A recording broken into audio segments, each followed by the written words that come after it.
What if everything you've been taught about getting rich, like go to school, get a good job, save 10%, and invest in a 401k for 50 years?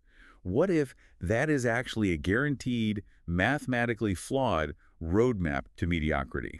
I mean, it is the ultimate financial illusion, really. We're basically conditioned by society to trade the absolute best, most vibrant years of our youth for a payout that only arrives when we're practically 70 years old. Yeah, it's a pretty grim reality. But today, we are going to completely deconstruct that illusion. Welcome to this deep dive.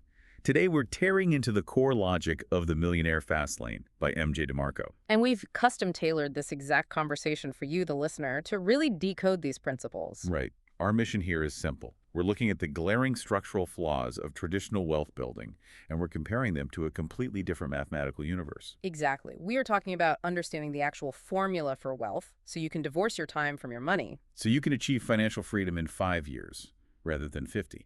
But, before we can build real wealth at that kind of speed, we first have to talk about what is keeping everyone trapped. We have to unlearn the toxic definitions of success we've just been handed. Because the mainstream definition of wealth is wildly distorted right now. Totally. We constantly confuse true wealth with material bling. The source material actually calls this the sidewalk roadmap.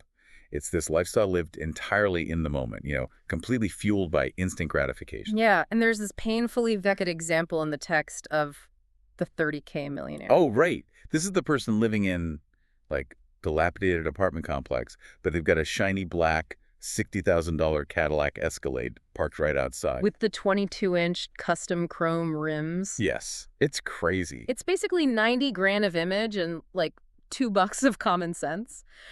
But what's really insidious about the sidewalk isn't just the poor financial taste. It's the underlying mechanism. That lifestyle runs entirely on what the author calls parasitic debt. When you buy a lifestyle you can't actually afford using credit, you aren't just losing money. You're actively destroying your freedom. Exactly. The material actually defines true wealth as a trinity: family and relationships, health and fitness, and freedom. And parasitic debt just cannibalizes that third pillar immediately. Instantly. Because the moment you finance the rims or the luxury watch, you now have to work just to service the debt. You become indentured to it. Yeah. Your future time is stolen to pay for a present luxury. Right. So that's the sidewalk burning cash you don't have. Right.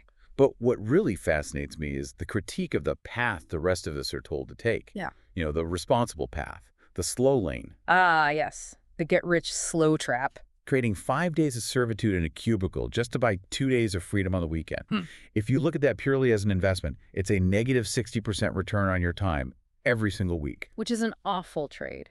But the fundamental flaw of the slow lane goes much deeper than just a bad weekly trade. How so? Well, it's rooted in this mathematical prison called uncontrollable limited leverage, or ULL. If you look at the wealth equation for the average person in the slow lane, it's basically their job, which is their intrinsic value plus their market investments, like, compound interest in a retirement account. And both of those are anchored to something completely finite, right? Your ticking clock. Exactly. You are mathematically capped. If you are paid an hourly wage or even a salary, there are only 24 hours in a day. You cannot magically force yourself to work 400 hours by Tuesday. Right, that's physically impossible. And on the investment side, you are relying on the stock market to compound your savings. But you cannot control the market. You can't force it to yield an 8% return. So the variables that define your entire financial future are totally out of your control and strictly limited by your lifespan. Exactly. I mean, I'm looking at this slow lane math, and part of me wants to defend it just because it's so deeply ingrained in us. Like, driving 10 miles an hour across the country is agonizing, sure. But isn't it the only way to guarantee you don't crash? Isn't playing it safe the whole point? Well, we have to ask if it is actually safe. That assumes a perfectly sterile, predictable world that just doesn't exist. Fair point. Let's run a real scenario. Say you diligently save 10% of your paycheck for 30 years. What happens if the stock market crashes 20% the year before you plan to retire? Oh, wow. Yeah. Or what happens if inflation outpaces your 5% yield? What happens if you get laid off at 55 or experience a medical emergency that drains those savings? You've traded your youth for a promise that can be broken by macroeconomics at any second. And even if you manage to avoid all those pitfalls? Even if you win the slow lane game, you get what the author calls wealth in a wheelchair. Wealth in a wheelchair. That hits hard. Right. You finally get your millions in your twilight years, when you might not have the health, the physical energy, or frankly, the joints to actually travel the world and live the dreams you spent 40 years saving up for. If trading time for money mathematically guarantees we'll be old before we're rich, there has to be a variable we can change. I mean, we can't create more time. So how do we remove time from the wealth equation entirely? You have to undergo a fundamental identity shift. Source material is adamant about this. You must stop being a consumer, which is how the majority operates, and become a producer. Which means instead of buying the infomercial product, you sell it. Instead of digging for gold, you sell the shovels. You switch teams, and when you make that mental pivot to producing, you abandon the slow lane's math entirely, and you step into the fast lane wealth equation. Okay, this is where we need to talk about the actual mechanics of real wealth. The formula is wealth equals net profit plus asset value. Correct. Let's actually slow down and really look under the hood of that formula. Net profit is fairly straightforward, right? It's the number of units you sell multiplied by the profit you make on each unit. Yep, simple math. But the second half, asset value, is where the magic really happens. Asset value is your net profit multiplied by an industry multiple. Okay, wait. For anyone listening who isn't like an investment banker, how does an industry multiple actually work in practice? Okay, think about building a software company. Let's say you build an app, and through marketing, it starts making $100,000 a year in net profit. Nice. In the business world, software companies often sell for, say, 5 times their annual profit. That 5x is your industry multiple. So because you built an asset generating $100,000, you don't just have $100,000 in the bank. Right. You have an asset worth $500,000 that you can sell to an investor tomorrow. And that introduces the opposite of the slow lane. That is controllable unlimited leverage, or CUL. Unlike the slow lane, where you can't control your hourly wage or the stock market, here you control the variables. If you tweak your software's marketing and suddenly sell 10,000 subscriptions a day, your net profit explodes. And because of that industry multiple, your asset value balloons exponentially. You are no longer capped by the 24-hour day. Wait, so the slow lane is basically getting paid per brick you lay by hand. Like you hit a physical wall, you can only lay so many bricks before your back gives out. Exactly. But this fast lane equation, you're basically building the brick factory, automating the conveyor belts, and then selling the deed to the entire factory. And selling the deed to the factory is what the sources call a liquidation event. This is a crucial concept. Self-made multimillionaires don't get rich by saving 10% of a paycheck and clipping grocery coupons. No, they don't. They build appreciable assets, businesses, cash-flowing properties, intellectual property, and then they experience a massive liquidation event. They sell the asset for a lump sum of millions. They are dealing in gains of over 1,000% in a matter of 3 to 5 years, while the slow laner is praying for an 8% return over 40 years. Exactly. Getting back to the time factor, though, having a mathematical formula with unlimited leverage is amazing, but you still have to, build the factory. How do you do that without just creating a 70-hour-a-week job for yourself where you're even more trapped? Well, it all comes back to recognizing that time is the ultimate asset. There is this deeply sobering reference to the movie Titanic in the material. Oh, I remember this. As the ship is sinking, the wealthy industrialist tries to buy a seat on a lifeboat with a massive stack of cash, but the officer looks at him and refuses. His money is completely useless in that moment. Because once your time is up, it's up. The government can print $1 trillion tomorrow, but time is a combusting fuel. Every second we breathe, we're burning it. We are never getting this minute back. Which is why we have to examine how we spend it and really how debt steals it. We touched on parasitic debt earlier, but we need to reframe it as indentured time. Indentured time. Yeah. When you buy a luxury you can't afford, say, a massive flat-screen TV on a high-interest credit card, you aren't just buying electronics. You are calculating how many future hours you are forced to work just to pay it off. You are literally trading 400 hours of your future life, your future freedom, for a screen. Exactly. So the ultimate goal isn't just to make money. It's to industrialize our wealth so our time remains our own. There's this parable in the text that perfectly captures this. It's about 2 Egyptian brothers, Chuma and Azure. Right, and they're tasked by the pharaoh to build pyramids. Yeah, so Azure, the classic slowlaner, immediately starts dragging heavy stones across the desert by himself. He's making immediate visible progress. I mean, he's sweating, he's working hard. But he's physically exhausted. His body starts breaking down over the months, and it takes him forever to move just a few blocks. Meanwhile, his brother Chuma disappears into his barn. And he spends the first few years building a complex machine, a system of pulleys, levers, and tracks. Azure is actually mocking him for not making any progress on the pyramid. But once Chuma's machine is finally finished, everything changes. He can move massive, multi-ton stones effortlessly in a fraction of the time it takes his brother. Chuma finishes his pyramid incredibly fast and retires young, wealthy, and healthy, while Azure literally works himself to death dragging rocks. Chuma built a surrogate. He built a system to do the heavy lifting so his own back didn't have to. But for you listening right now, maybe working a 9-to-5 and dealing with a mortgage, the idea of building a system probably sounds like taking on a second full-time job. Oh, absolutely. You're probably picturing managing a warehouse full of inventory and 50 employees. Which sounds like a nightmare, not freedom. And the text explicitly validates that fear. Managing people is what they call a human resource system, and it is notoriously the most unpredictable, expensive, and difficult system to run. Right. It gets a failing grade for passivity because humans talk back, they get sick, they form unions.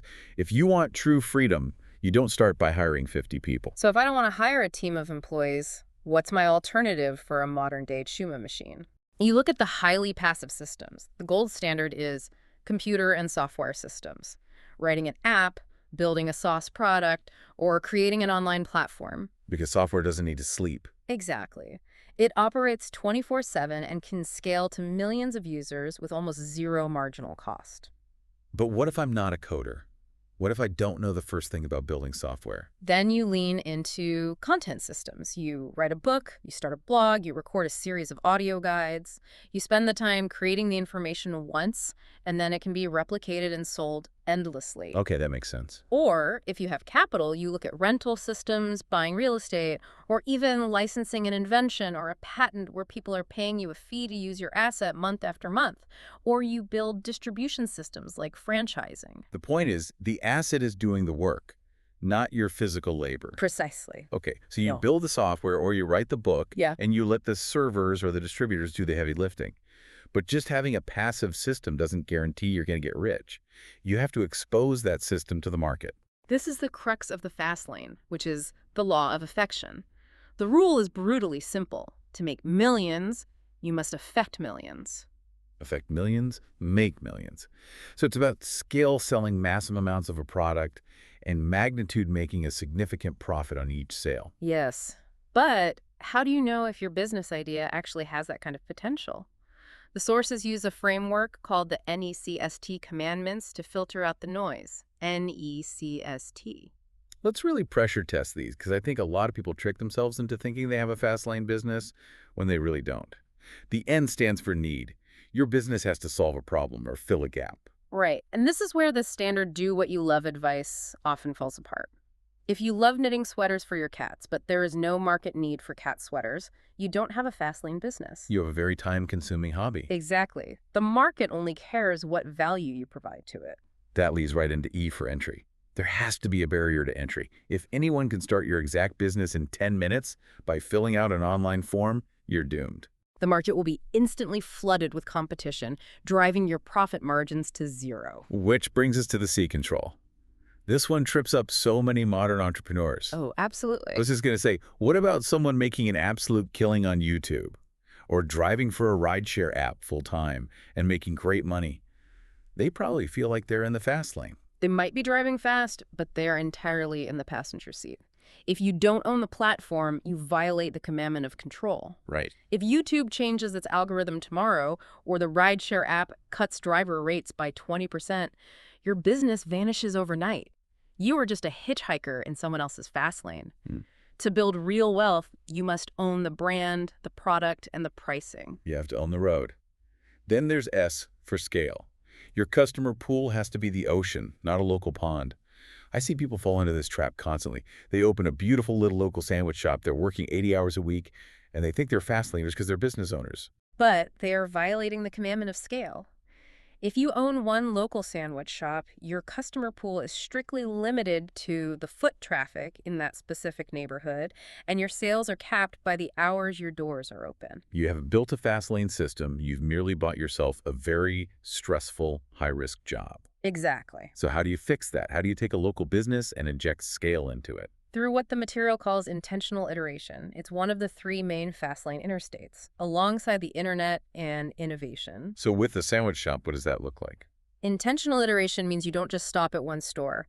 You build that first shop to be a flawless, systemized prototype. You document every process, and then you intentionally iterate it, you franchise it. You turn one local shop into 200 shops across 50 cities. Suddenly, you've introduced both scale and magnitude. You've gone from feeding a neighborhood to feeding the entire country. And finally, the T in SES stands for time. The business must eventually detach from your personal time, satisfying those money tree systems we just discussed. We have covered a massive amount of ground today. We really have. From the toxic illusions of material bling and parasitic debt, to the mathematical prison of the Slowlane, all the way to the explosive power of the Fastlane formula and building a Chuma machine. But as we wrap this up, there's one final critical lesson that ties this all together. And it's an important one. All of these concepts, the math, the systems, the scale, they are completely useless without execution.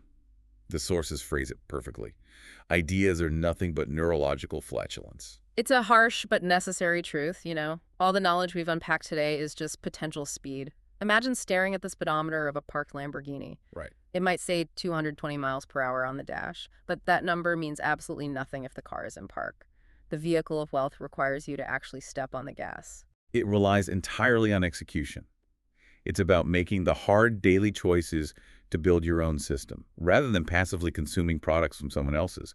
It's about stepping off the sidewalk and getting into the driver's seat. You have to take the calculated risk to step out of the slow lane, stop trading 5 days of servitude for 2 days of freedom, and start building your pyramid machine.